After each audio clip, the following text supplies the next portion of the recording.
Lesson 4. The role of pediatric medical providers in intervention.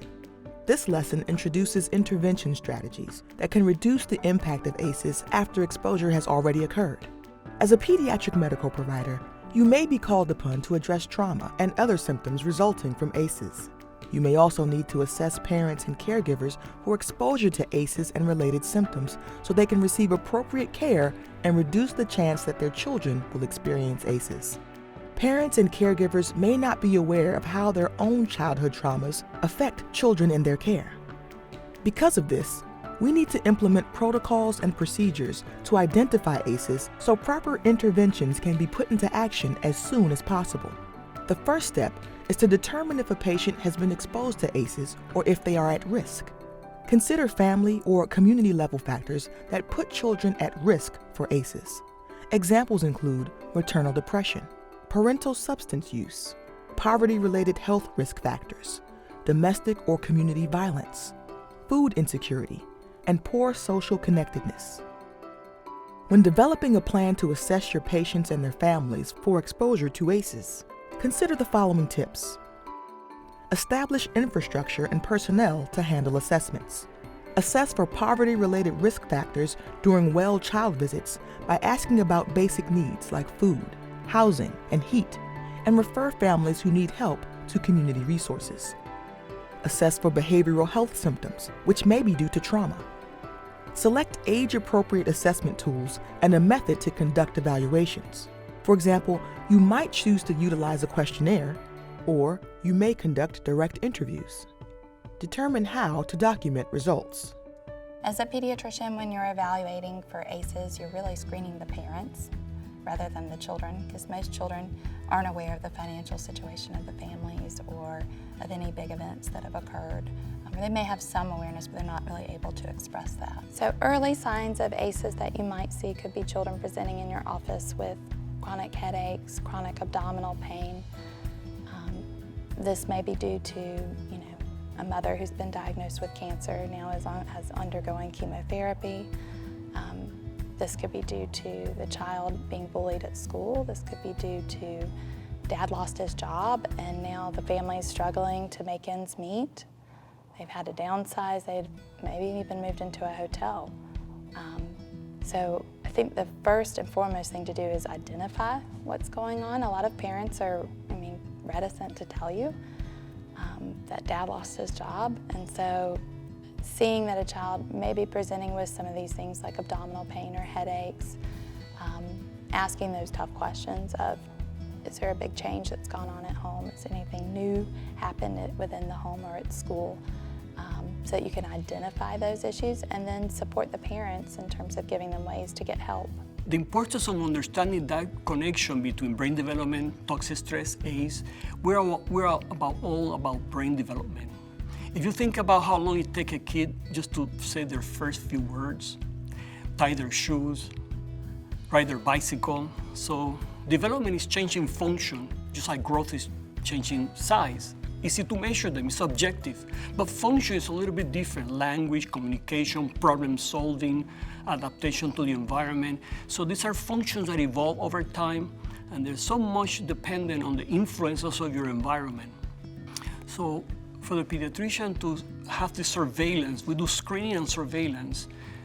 Every visit, in my opinion, should be a visit about autism. It should be a visit about child abuse. It should be a visit about toxic stress.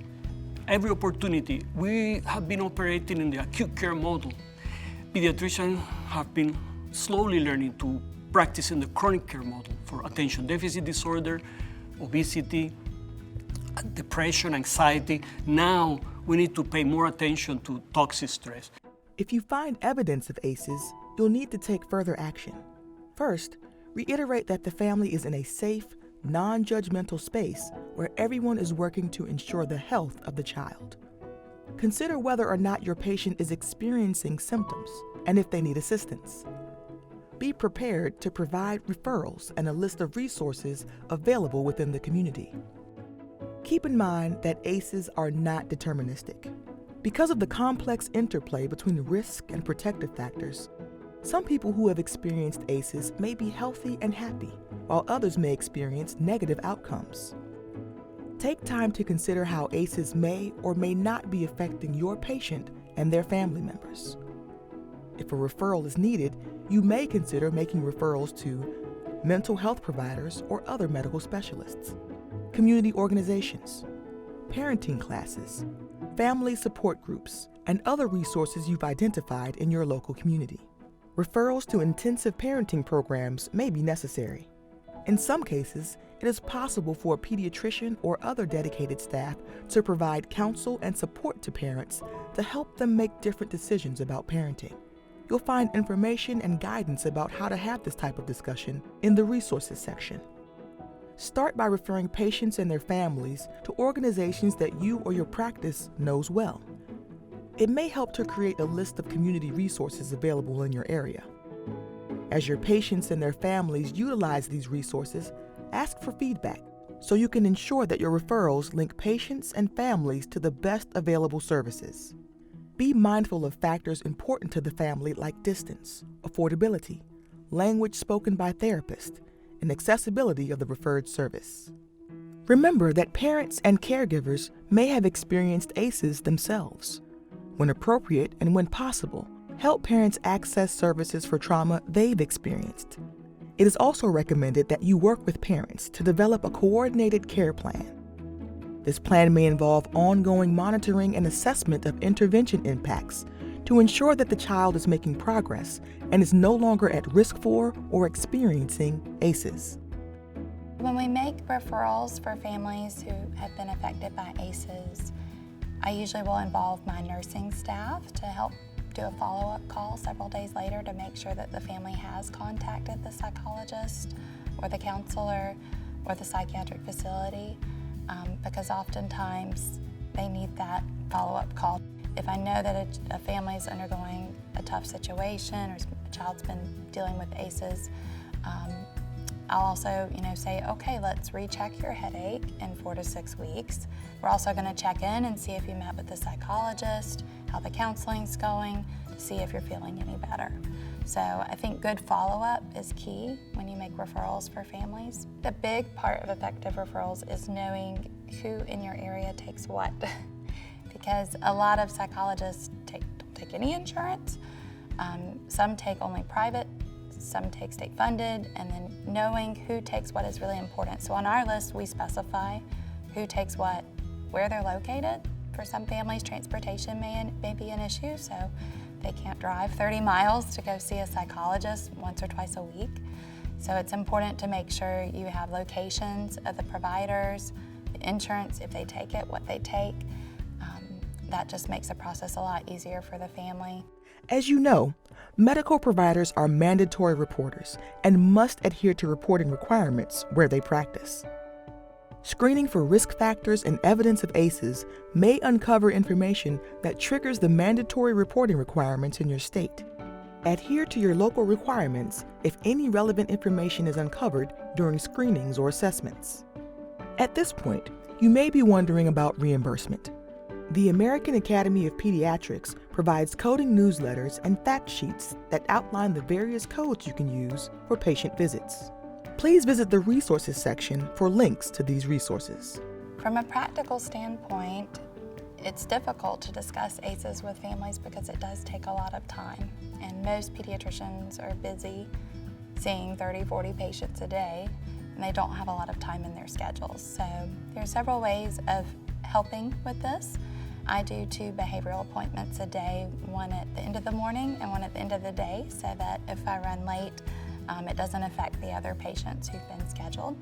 The other way to do that is if, my triage nurses are great at fielding calls, so a lot of times they'll say, okay, this child's been vomiting recurrently, having stomach aches, but I think there's some anxiety going on, so they will make sure to block enough time for me in my schedule to address it. Another way would be having your staff help you. I have some fantastic nurses who are very knowledgeable with ACEs who can spend that extra time. So if I do have to move on to another patient, I can send my nurse in to then talk further with them about resources. In terms of billing for these services, I would recommend billing on time versus billing your codes for regular office visits. So You document the face-to-face time that you spent with the patient, and if more than 50% of the visit was face-to-face, which with most of these things they would be, then you can bill based on time and your reimbursement would be higher. Also, if you do any screening, so a depression inventory, an anxiety inventory, eating disorders inventory, ADHD screenings, you can also bill for those screening tests as well. Before we conclude this lesson, please be sure to consider the following. Medical providers may have been exposed to ACEs in their own lives. They can also experience trauma, PTSD, and stress when providing care for patients and families affected by ACEs.